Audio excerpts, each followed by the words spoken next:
Si Indra juga merasa tidak mengenali kakek itu, dan kakek tersebut juga memberitahu jika si Indra ini melanjutkan hubungannya dengan pacarnya yang sekarang, hidupnya akan gelap. Dan saat kakek itu memberitahu Indra, ada dua sosok yang berada di samping kakek itu. Yang di kanan, ada sosok hitam besar bertanduk dan membawa tombak. Dan di sebelah kiri kakek itu, ada sosok pria memakai baju putih bersih. Lalu kakek itu pun memberi Indra pilihan. Jika dia lanjut dengan pacarnya yang sekarang, dia akan sengsara. Dan jika dia mau bebas, dia harus menyelesaikan hubungannya dengan pacarnya tersebut. Halo teman-teman, kembali lagi dengan channel ini. Di mana pada channel ini akan menceritakan sebuah cerita horor, sejarah, kejadian mistis, dan lain-lain yang memiliki unsur misteri di dalamnya. Dan pada video kali ini, admin akan menceritakan pengalaman seseorang pemuda mendaki Gunung Salak, di mana pemuda ini mendapatkan bisikan dari orang misterius bahwa pacarnya tersebut selingkuh. Membagongkan bukan? Nah, teman-teman, sebelumnya penjelasan ini admin dapatkan dari berbagai video di YouTube. Dan admin juga tidak lupa untuk mencantumkan linknya di deskripsi video. Selain itu, admin juga sudah meminta izin kepada orang yang memiliki cerita ini. Dan sebelum lanjut ke ceritanya, yuk intro dulu.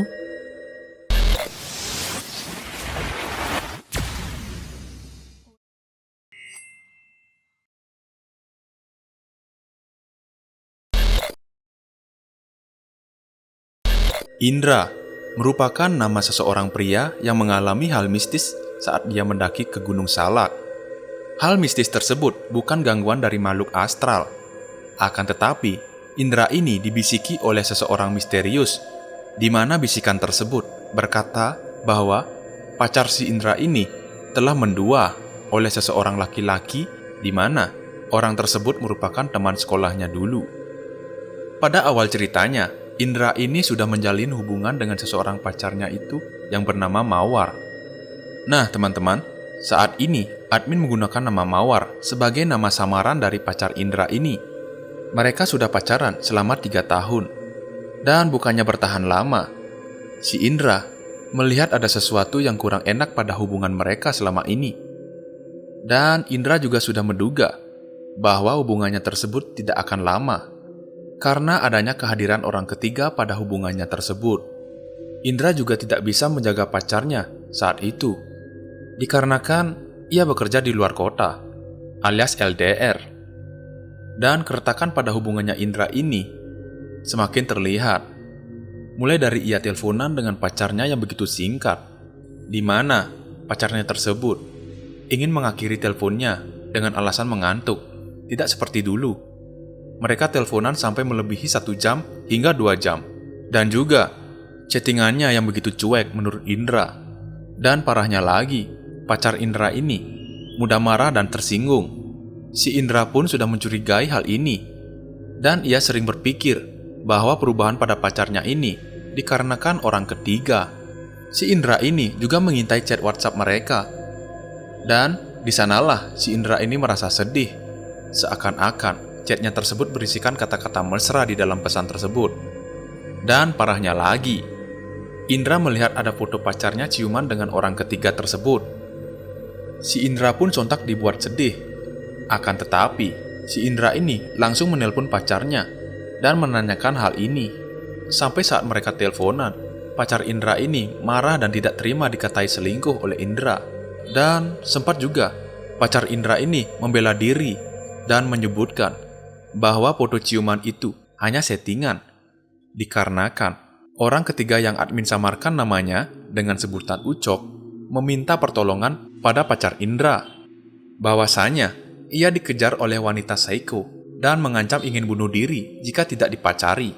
Dan si Indra ini tidak mudah percaya akan hal itu. Setelah kejadian tersebut, Indra pun mengalami kesedihan setiap harinya. Dan saat memasuki tahun 2017, si Indra ini nongkrong dengan teman-temannya. Akan tetapi, saat teman-teman Indra ini mengobrol, si Indra hanya terdiam. Dan semua teman-teman Indra heran melihat ia. Dan salah satu teman Indra mengajak ia mendaki gunung agar Indra ini dapat refreshing. Indra pun hanya mengiyakannya saja. dan ikut untuk mendaki ke sebuah gunung yang bernama Gunung Salak. Dan singkat cerita, berangkatlah mereka bertiga ke lokasi, di mana teman-teman Indra ini berpasangan ke sana. Dan si Indra tidak ada pasangan untuk diajak ke sana. Mereka pun mulai berangkat pada jam 8 malam. Dan si Indra ini sampai di TKP pada jam 10 malam. Dan tibanya ia dan teman-temannya di sana. Ia melihat adanya sebuah pura dan berisikan 2 patung macan di samping kiri dan kanan di pintu masuk pura. Saat melihat patung itu, hati Indra ini tertarik untuk berfoto di depan patung macan tersebut, sembari menunggu teman-teman mereka berdoa di pura itu. Si Indra pun ikut berdoa dengan keyakinannya, agar ia selamat saat mendaki nantinya.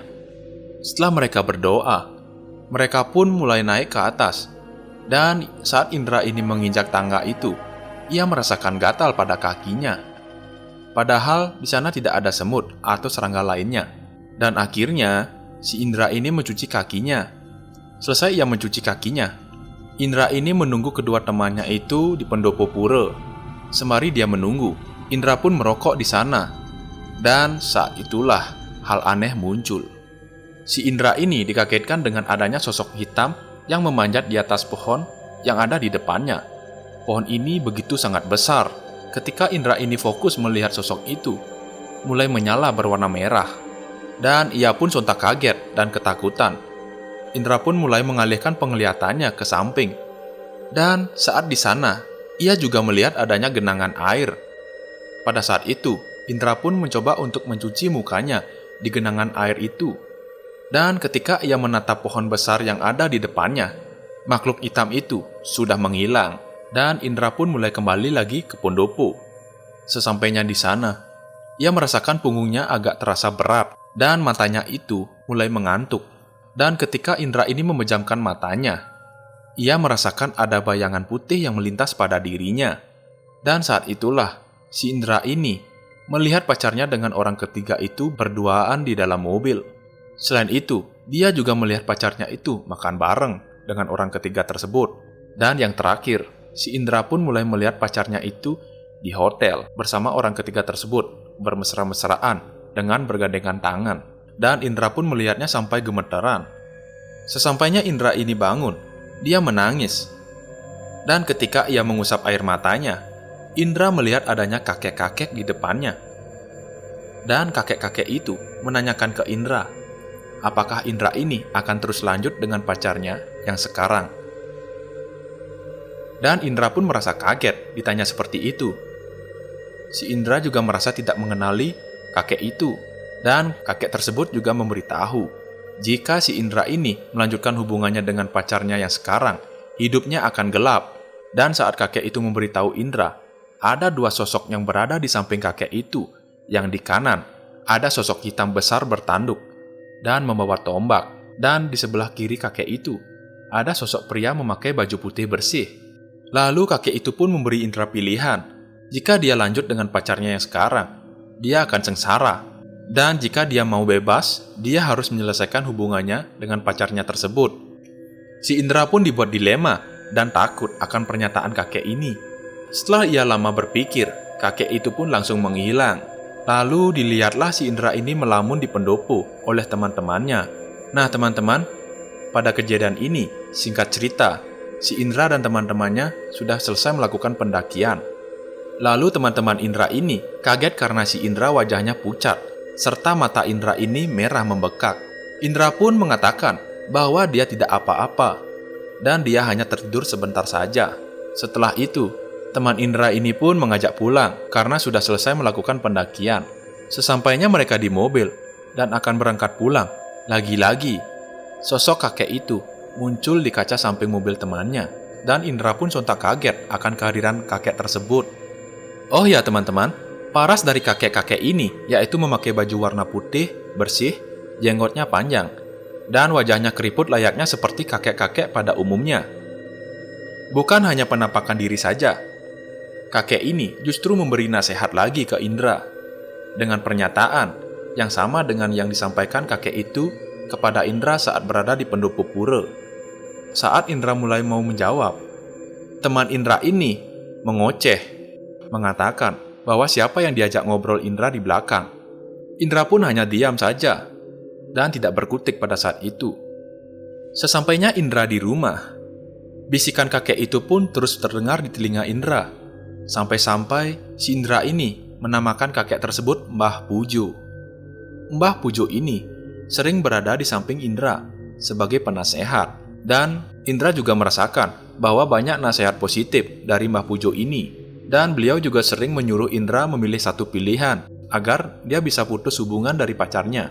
Si Indra pun masih bersikukuh dan tidak percaya akan pernyataan Mbah Pujo ini. Saat Indra kembali ke Jogja, ia pun sering mendapatkan kabar tentang perselingkuhan pacarnya itu lewat story sosial medianya. Dan ketika Indra mengambil libur saat ia bekerja, dia sempat menanyakan ke beberapa teman-teman pacarnya. Tetapi, teman dari pacarnya ini tidak mau jujur ke Indra soal perselingkuhan pacarnya. Dan saat itulah Indra mengatakan di dalam hati bahwa jika kalian berbohong sebuah kebohongan, niscaya kalian akan merasakan apa yang selama ini saya rasakan, ungkap Indra ke hadapan teman-teman pacarnya tersebut. Saat itulah si Indra ini tampak semakin sedih akan keadaannya pada saat itu. Dan jelang beberapa bulan kemudian, saat si Indra ini kembali ke Jogja, ia sempat melihat story dari teman-teman pacarnya itu bahwa satu persatu dari mereka kandas dalam hubungan mereka dengan pacar mereka masing-masing. Dan hubungan Indra dengan pacarnya ini masih gantung dan jarang berkomunikasi, baik lewat telepon maupun chatan. Selain kejadian itu, si Indra juga mendapatkan kejadian aneh lagi. Ketika Indra ini nongkrong dengan teman-temannya ke sebuah kafe, ia sempat melirik seorang cewek yang menurut dia cantik. Saat itu, bisikan dari Mbah Pujo ini muncul dan menyuruh Indra untuk berkenalan. Akan tetapi, Indra bingung dan malu jika dia berkenalan dengan cewek itu. Saat si Indra ini memesan minuman, cewek yang ia lirik itu datang ke Indra dan ingin berkenalan. Dan lambat laun, mereka pun menjadi teman dekat. Dengan hal inilah, si Indra percaya bahwa Mbah Pujo ini orang baik, yang penuh dengan nasihat positif untuknya. Keesokan harinya, Indra ini dihubungi oleh teman-teman pacarnya. Dan mereka sontak meminta maaf ke Indra, karena ia telah membohongi Indra tentang perselingkuhan pacarnya. Dan teman-teman dari pacar Indra pun akhirnya mau mengungkapkan yang sebenarnya tentang orang ketiga yang menjadi selingkuhan pacar Indra ini dengan jujur. Dan Indra pun menerima informasi tersebut. Dan akhirnya, Indra menyadari bahwa pacarnya ini benar-benar selingkuh. Sesampainya di rumah, Indra menghubungi pacarnya itu. Saat itulah mereka bertengkar. Dan pacar Indra ini tetap tidak mau mengakui kalau dia berselingkuh. Dan pada saat itulah si Indra tidak bisa tidur pada malam hari. Pada jam 2 pagi, si Indra mendapatkan kejadian aneh lagi. Saat ia rebahan di tempat tidurnya, ia diperlihatkan bahwa pacarnya ini, si Mawar, berada dengan orang ketiga tersebut. Sesampainya di sana, si Indra pun mulai pasrah akan hal itu. Lalu dia menelpon orang ketiga itu dan mengatakan jika ia ingin bersama pacar Indra ini, silahkan. Karena si Indra sudah mengikhlaskannya. Dan orang ketiga itu menjawab bahwa dia tidak ada hubungan apa-apa dengan pacar Indra. Dia hanya berteman saja. Tetapi teman dari pacarnya Indra ini mengatakan bahwa dia memiliki hubungan lebih dari sekedar teman. Saat itulah si Indra benar-benar memutuskan untuk menyudahi hubungan dia dengan si Mawar dan mengikhlaskan semuanya. Setelah kejadian itu, hari pun berlalu. Indra mulai membangun pondasi hidup baru dan menikmati hidup barunya lagi. Lalu, untuk kabar dari mantan pacar Indra, si Mawar. Si Mawar ini dikatakan bahwa dia sakit-sakitan dan juga ia tidak dinikahi oleh orang ketiga itu. Baik teman-teman, mungkin sampai di sini dulu ya cerita dari admin. Susah ya jika saat kita pacaran adanya orang ketiga. Mending diikhlasin saja, ya nggak? Nah, dari cerita di atas, sekali lagi, admin tegaskan bahwa isi dari cerita itu admin dapatkan dari video di YouTube. Dan juga sudah meminta izin dari pemilik cerita tersebut. Jika ada salah kata atau penyebutan di video ini, admin mohon maaf. Dan jika kalian suka video dari channel ini, silahkan subscribe ya. Dan jangan lupa nyalakan loncengnya. agar admin bersemangat dalam membuat video berikutnya. Sekian dan terima kasih.